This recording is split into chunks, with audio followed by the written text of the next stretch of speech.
Hello everyone and welcome to Legendary Lunacy. I'm your host, Lord Papa Lunacy. Just me again today doing a creepypasta. Tonight's I've actually read before, I think, a long time ago, and I remember really liking the story. We'll see if it holds up. I'm going to try and keep it short, sweet, and to the point, just get the reading out of the way. Do maybe a little analysis at the end and see if I think it still holds up. But, yeah, thank you all for clicking on it. Let's enjoy this thing together. This is the world's best school psychologist, written by CreepyCarbs.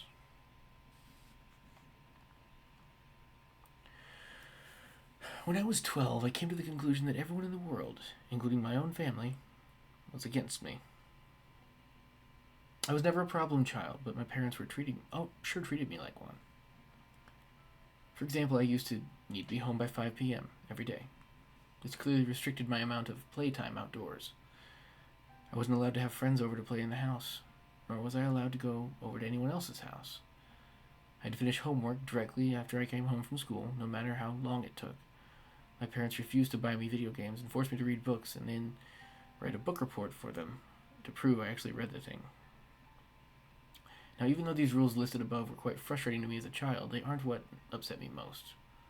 What really hurt me was the lack of compassion on behalf of my parents. My mother was a bitter woman who always made me feel guilty about accidents or mistakes I'd made. My father only knew one emotion: frustration. The only time he spoke to me was when he screamed at me for receiving poor test scores or beat me for misbehaving. But enough about them. Let's talk about my school psychologist. For his own privacy, we will call him Dr. Tanner. Like most junior high schools, the psychologist is always available on campus during school hours to assist any student that needs counseling, whether it be emotional, academic, social, behavioral, etc. To be honest, I had never seen any students talk to Dr. Tanner. Every day I would walk past his office and, on my way to the cafeteria, peek through the little door's window. He would always be alone in there, working on some paperwork. I guess that most kids were too afraid to speak about their problems to an adult who was practically a stranger. For this reason, it took me 3 weeks to muster enough courage to go to his office. March 2nd, 1993, was the day I decided to voice my troubles to Dr. Tanner. During lunch break, I stood up in front of his office door and knocked.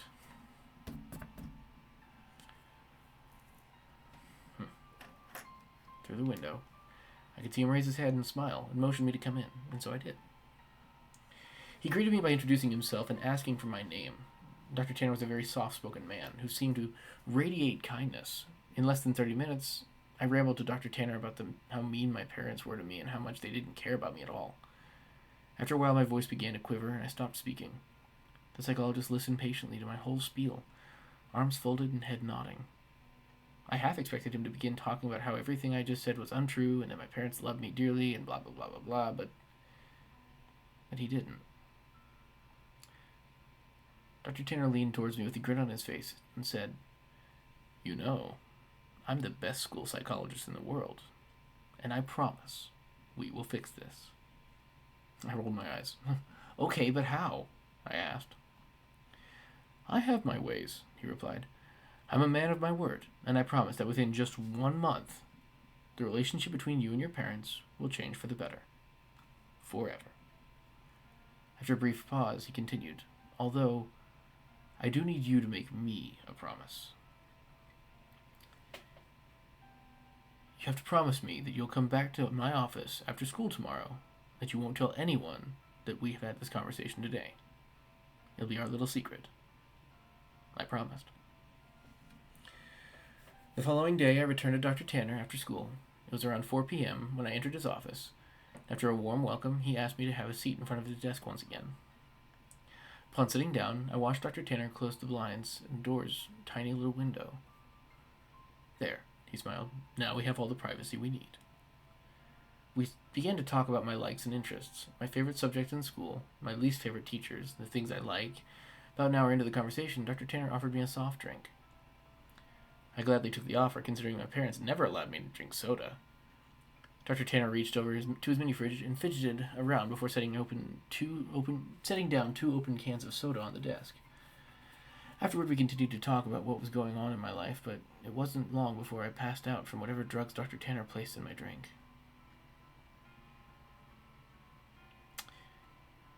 It took me a minute or so to adjust my blurred vision upon waking up. And when I did, I had no idea what to think. I was handcuffed to a bed and my mouth was sealed with duct tape. I immediately began to panic, squirming and tugging at the cuffs, but I gave up soon after. My eyes widened in disbelief after looking around the room. There were posters of superheroes pinned up along the walls, and photographs of famous athletes on shelves. In the middle of the room was an older television and Super Nintendo, various game cartridges stacked upon it. I didn't know what to think. Here I am in a room filled with items most kids would die to play with. I would have probably cried from joy if I hadn't been handcuffed to the bed frame. My stomach sank once again as the door opened and Dr. Tanner walked inside. He sat down on the edge of the bed. "Now listen," he said. Remember that I'm here to help you, and I would never hurt you, okay?" Dr. Tanner gently removed the tape from my mouth and then the cuffs from my hands. My first instinct was to begin crying, but something about Dr. Tanner made me feel safe. He smiled at me. "You're going to be staying here for a little while," he continued, "and during this time you're going to be allowed to play with any of the toys in this room while I'm here at home. But when I leave the house, I'll need to cuff one of your hands back to the bed. You can still watch TV, watch the television. I don't want you to only watch the news channels while I'm away." I sat in silence, still trying to process the information he had given me. "So," Dr. Tanner yipped, slapping me on the knee, "you go ahead and knock yourself out. I'll be back when it's time for dinner." He got up from bed and walked across the room, clicked on the TV's power button before locking the door behind him. Several more minutes passed before I realized that Dr. Tanner wasn't joking. All that was left for me to do was boot up Nintendo and play Mario until nightfall. At about 7 p.m., Dr. Tanner returned to the room, carrying 2 plates of mashed potatoes and chicken strips. I finally gathered up the courage to ask him how long I'd be staying in this room. "Well, about a month," he replied, "give or take a few weeks. I just have some work I need to do." The following morning, I awoke to Dr. Tanner's hand patting my head. "Hey, bud, you don't have to wake up right now, if you don't want to. But I'm going to need you to put this back on," he whispered, clamping the cold steel handcuff to my wrist. I gazed up at him. He was wearing a collared shirt and slacks, a coat draped over his shoulder, and a suitcase at his side.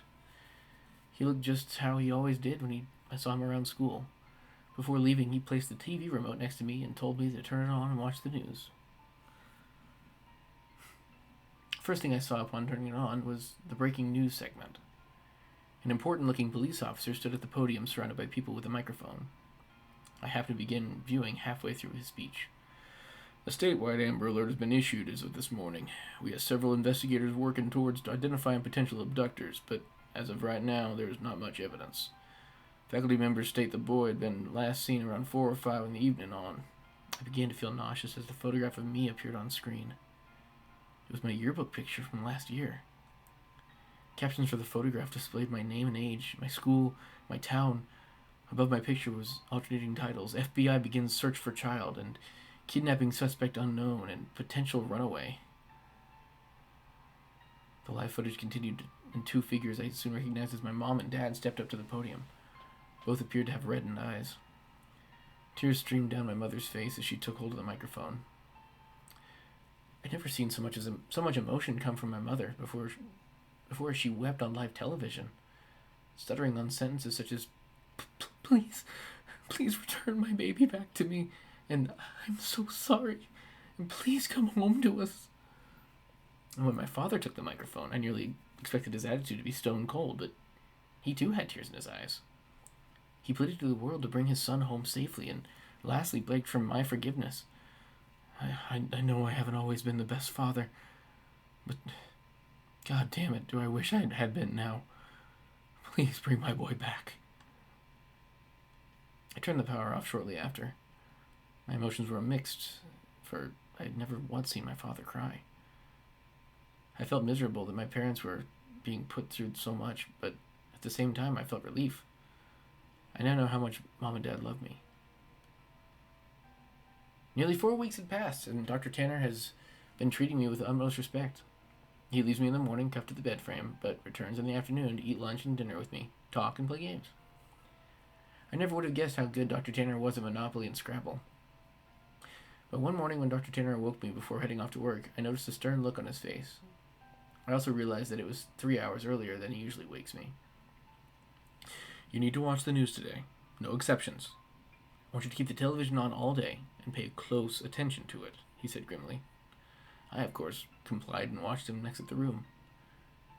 About 2 hours later, a breaking news segment interrupted the toothpaste commercial I was watching. The title, "Human Remnants Found." Two staunch-looking men in suits stood beside one another, began speaking.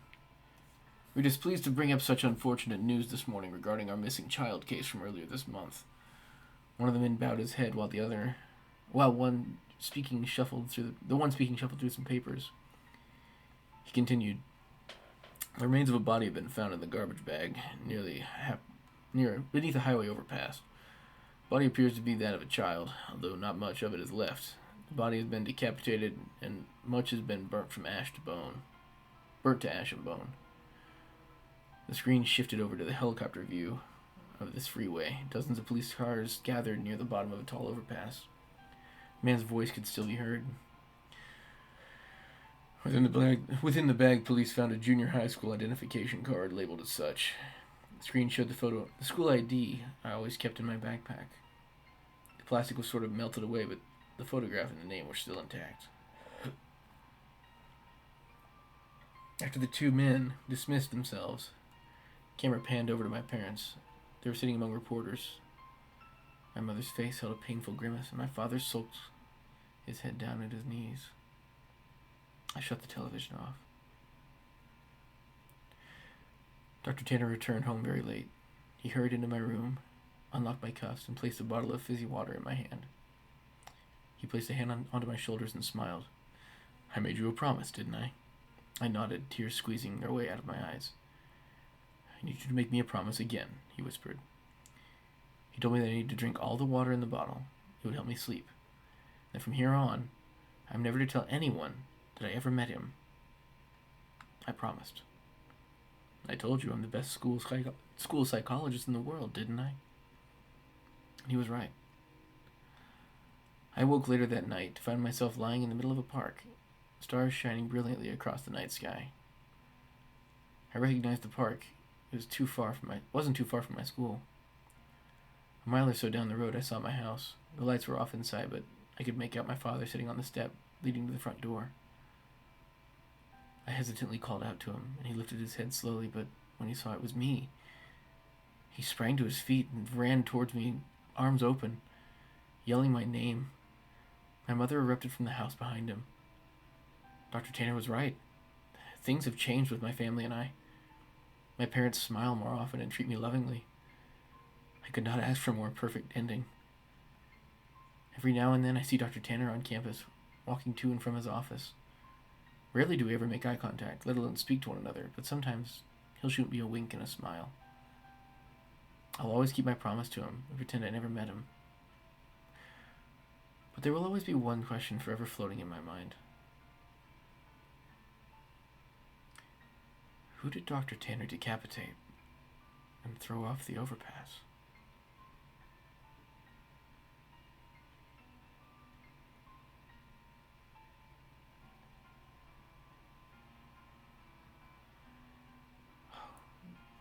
Yeah, that one still holds up in my opinion. Is it a really fucked up way? Like, is that therapist a good person? No. But it's a good story. In my opinion, it holds up. It's great. But, yeah.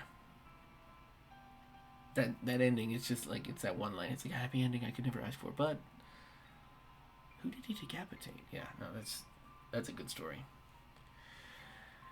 Alright, I think that's all I got for tonight, guys. I'm going to go ahead and call it tonight and maybe post one more video, and then I'll have the others up in schedule as soon as possible. I've got like 20 videos scheduled for the rest of June. It's going to be wild. But, well, thank y'all very much. And as always, remember, sit back, relax, and enjoy the darkness around you, because a lot can happen in that darkness, buddy. Have a good night, guys. Love you.